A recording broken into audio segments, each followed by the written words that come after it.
The rumour that we were about to sign Olivier Giroud in January has been squashed or quashed or poo-pooed. Let's say poo-pooed. Basically, we're being told it won't happen. We're not going to get Giroud anymore. Now, I don't believe that we were going to get him in the first place. Why would we want him, for goodness sake? Now, I did feature Giroud relatively recently in a video, and when I suggested that I didn't want him, I was met by lots of people saying, whoa, hold on a second, Giroud is class. Giroud is class. And I don't feel that people that responded to in that way really appreciated what I was saying. Do I think he can hold the ball up well? Yes. Do I think he can head well? Yes. Can he finish well? Yes. My problem was that he's slow. And I mean really, really slow. He's so slow that at the moment, Olivier Giroud is working his way across the bottom of the screen, but it takes him a very, very long time to do so. So he's big, he's good in the air, he's a good target man, he brings other people into play and he finishes well, but he's not very fast. Well, we've already got one of those. So I wasn't questioning Giroud's class. Very good, very, very good striker. Excellent for Arsenal, okay for Chelsea, and very good for France, okay?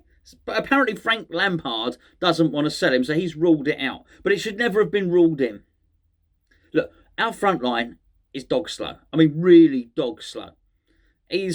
Bowen's all right, but Bowen is faster than about half the fullbacks that he comes up against.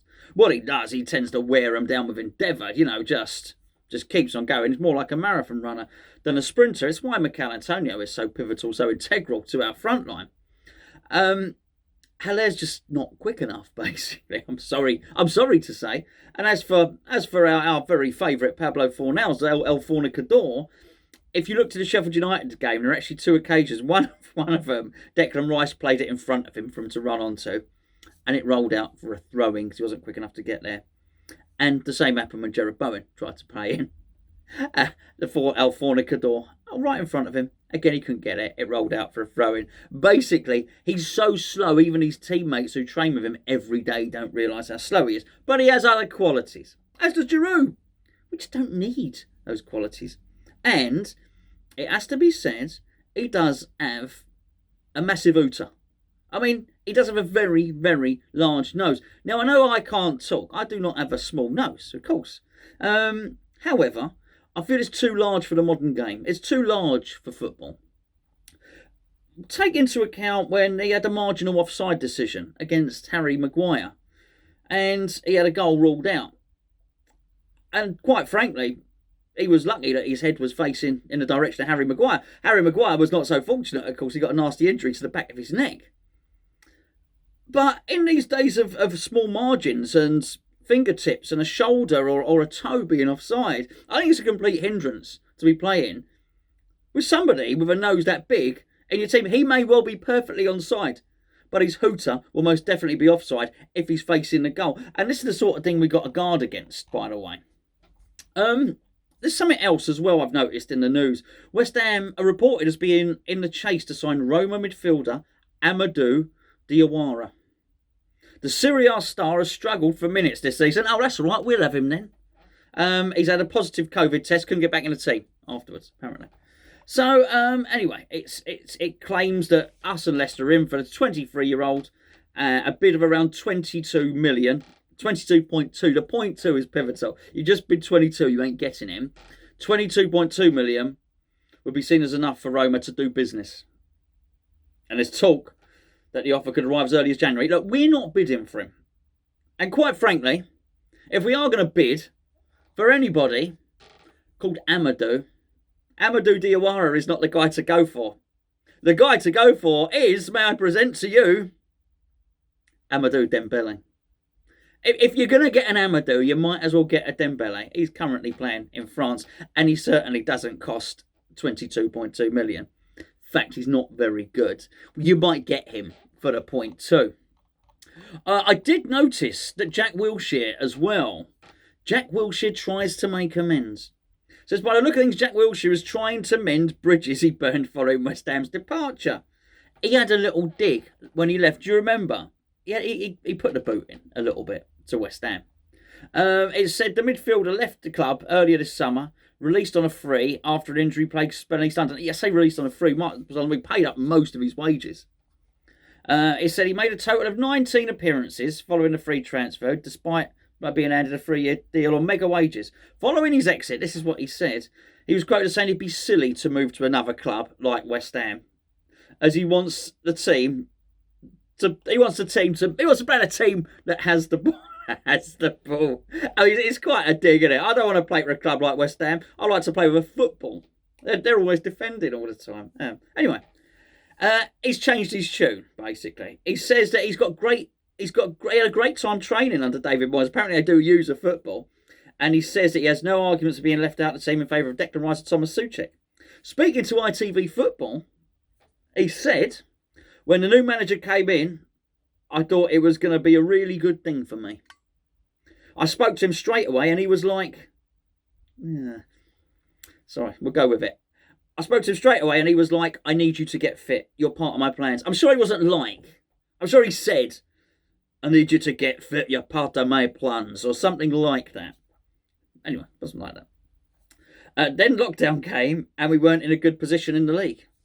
I really enjoyed working with Moyes. I thought his training was good. Obviously, I would have liked... You can use like in that context. I would have liked more opportunity to play. But I respect his decision. Well, he's changed his tune. Jack's changed his tune because Jack can't get a club at the moment, basically. So, before he was he was trying to be fussy. He was being a little bit fussy, wasn't he? I don't want to play for a club like West Ham. Now he's saying, now no one's coming for me. I will play for anyone. And I like David Moyes. Even if the team don't have the ball, I'm more than happy to play for him. I thought it was an interesting switch. Right, this one is really the crux of the matter and plays into what we've been discussing over the last few days. And it says Villa may be Moyes' correct moment for radical move. David Moyes is hoping and praying that Sebastien Haller is going to prove him wrong. The Hammers boss is believed to have had private doubts about the striker over recent weeks. Private doubts. That's what I mean. I said the private doubts. He says the right thing. He says nice things about Sebastien Haller. But in private, obviously, thinks, this guy's not for me. He likes. It says in the article he prefers the more physically and aggressive approach of Mikel Antonio. We know this. We suspect this. But he's been dropping hints of late that he could team the pair up, and the match against Villa may be a good opportunity to do so, assuming Antonio's fitness. This is it, and he has, and I mentioned this in a couple of videos, Moyes has absolutely been hinting that these two can play together. Dom wrote to me the other day, and Dom said, he said Moyes is really dropping hints that he may be up for a tactical shift. Let's say. Now, there were some really good comments in the video yesterday because a couple of people said, if we move to 4 at the back, the old left back problem pops up again. Sorry, I should have really copied and pasted that in here. But I've got to get this video done. I've got a chicken in the oven and a limited time to talk to you folks. Anyway, I do believe that's the case. I think it takes one of the massive strengths away from the team, which of course is Aaron Cresswell playing in that position. It brings a weakness to the team with that left back position because... Masuaku's just a little bit too attacking to play there at left back. He goes missing basically, doesn't he? I think it does give. I think I'd like to see a 4-4-2 under the right circumstances. And Moyes actually said, we've seen it before, the two of them playing together. It was only for injury that it changed around. You stumble across something and it works. I mean, that's really, really interesting because he's right. He wouldn't lie anyway, would he? He's not old Moisty, he wouldn't lie about such things. They seemed to be operating really well together. I think they had a couple of games where I wasn't sure it was quite a 4-4-2, but you'd certainly say the two of them were in attack.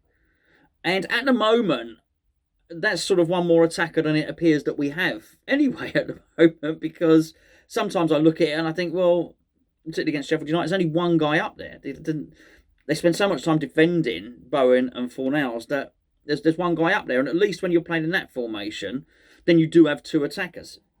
He said, I want to be flexible and play with a back four when we need to play with two centre forwards when the time is right and correct for us. I mean, that's really interesting. So, I wonder, I think this has thrown a massive spanner in the works, actually. And I don't mean in terms of the team. Good, if they can make it work, absolutely fantastic. Particularly bearing in mind I did a video yesterday about Sebastien Haller, but this article's come out today. I would like that to work. I don't want Sebastien Haller to fail at West Ham. But also, I feel that Mikel Antonio deserves, for everything that he's done, he was as crucial to anybody of us getting out of relegation last season. His goals and his performances after lockdown were absolutely sensational. He started this season well. I think it's fair to say, and I know the goal tally might not bear that out totally, but I do think it's fair to say, since lockdown, basically, tail end of last season, this season, up until the point he got injured, Mikel Antonio was doing a bloody good impression of being one of the best strikers in the Premier League. And that's not something to be sniffed at. It's been a long time since we've looked like having a striker who's one of the best in the Premier League. So Antonio deserves to play. This is what I'm saying. But realistically, if you look at it, if they could get a tune out of Sebastien Haller, it sorts out an awful lot of problems. And I'm aware that yesterday I finished a video by asking, should you sell or should we keep him? And I suggested that because of the anagram, not the lesbian leather one, of course, the other one, which I've got it written down somewhere. I can't. Have I got it here? Where is it? He's rentable, saleable, and so on and so forth. That was the anagram. Despite that being a bit Mystic Meg and me making the prediction there, if Moyes would revert to a 4-4-2, then I get a tune out of Haller, then he stays. He has to stay. It's as simple as that. The only thing that I do like to think this is the thing. The 3-5-2 or the 3-5, Jack Jones up front formation. 5 at the back, everyone at the back, Jack Jones up front. The 9-1 formation, let's say. You sort of understand that against Liverpool and against Man City. But I thought if he was going to shift that to a 4-4-2 or to something more adventurous, maybe he would have done so against Fulham, maybe he would have done so against Sheffield United. Quite possibly, the only reason he didn't do it in both of those games was purely and simply because Antonio wasn't available. Maybe the plan all along was to see off the big teams, see off Arsenal, Liverpool, Man City, all those big clubs, see them off with the Jack Jones formation. And then when we got to these easier games, to actually go with it, to go 4-4-2, play Haller and play Mikel Antonio. Because whilst I do think that I said about Sebastien Haller's body language, and a lot's been read into it, and sometimes we can look too much into these things. He interviewed very well. His interview told a different story. He spoke. There was a lot of we. He said we a lot, didn't he? I don't mean because he's French. I mean he said us as a group. He said we're that's squeaking it. Anyway, I like the chair. It squeaks, but I like it. Me and the chair are getting on very, very well. I'm sitting back, sitting further back. Anyway, he came across very well in the interviews, and he spoke as if he was a massive part of things, if he was pleased for the squad, and as he spoke as if he had a part to play in it. So clearly David Moyes is saying the right things to him. I would expect him to. Squeak, squeak. But maybe, just maybe, the plan was all along to play him and Mikel Antonio as a top two. If that is the case, and I will leave you with a question today, if Sebastien Haller, we'll go through this, we'll have a little look at these. If Sebastien Haller and Mikel Antonio are playing up front, and it is a 4-4-2, I would like to know. Write it down. I'll read every single one. I'd like to know what's the rest of the team. Do the formation. Right back, 2 centre halves, 2 central midfielders. We know the 2 central midfielders are going to be. Right wing, left wing. I would love to hear it because I don't think I'll put my 2 pence with it. It's your team, obviously. I don't think if we play that formation, surely he can't play the slow old fornicator on the left wing. Surely not.